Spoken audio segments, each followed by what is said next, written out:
drink with your boy. You ain't drinking with your boy, what you do? Yeah.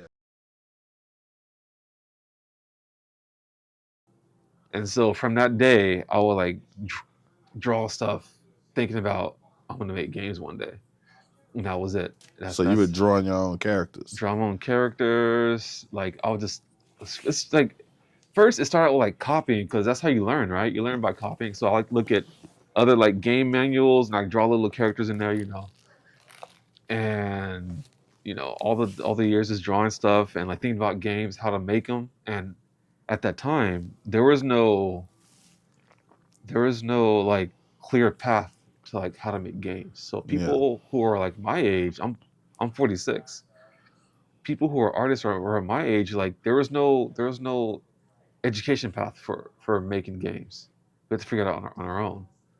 And at back in the day, it was all 2D. But right when I was getting into it, the 3D stuff was coming out. Like PlayStation came out, it was like '97, and then from there, it's like things starting to change, Yeah.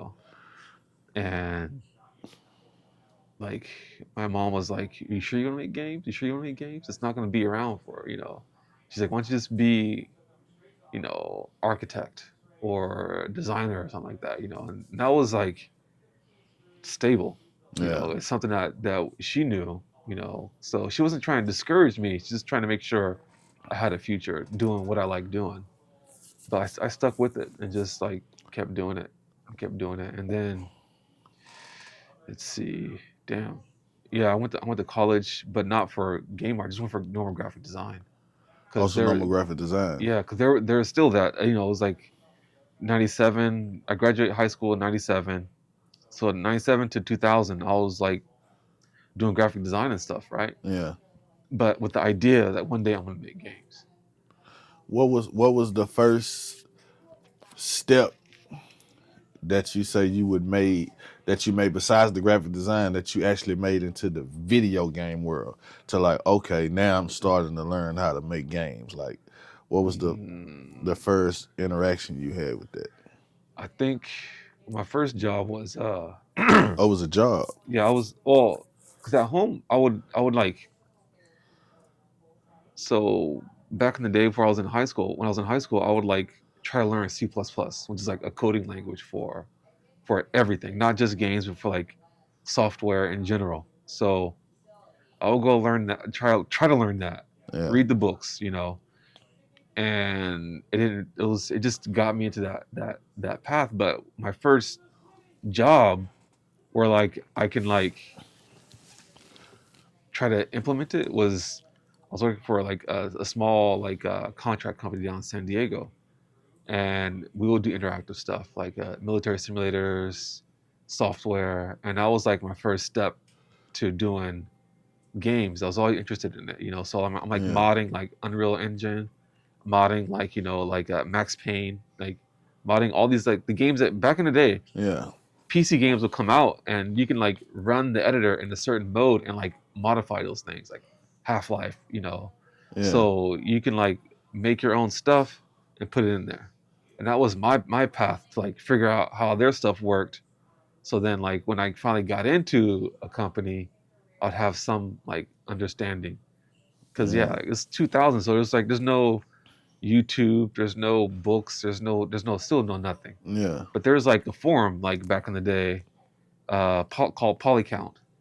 Okay. Polycount is like the like OG game artist website. So you go there and like it's like all the information, everything you need to know. People who are also into it are in that same website. Yeah. So I will go to Polycount, learn on Polycount. What was the African American presence in that environment that you was in on that first little gig? Well, because it's online, right? So you don't know until for some reason after the fact you happen to like find out, right? Yeah. So like I would say it's still low because like on Polycount there's a few people who are black, but we didn't know Yeah. until like just by chance, right? So like there's like I would say like 5%. Like it's super low because like because like when I was in school, there was no way to really know how to do it, and no one really talked about it, right? Yeah, yeah, And same, like like if there's someone who may have an idea to want to do it, it's not like a clear path. Like, oh, you go to this school here, and then you go in there. But I would say like it's not really it's not no big presence. Yeah, the tech stuff towards black people is not as prominent as like other stuff. yeah, Like, because I think it's just people people will see black people in that industry and like have and like it's more like we do to ourselves. I think like why are you sitting there doing the computer stuff all day? Like cause that's what I did. I'll just go home and just I'm at home all day, just like playing yeah, games or like drawing something.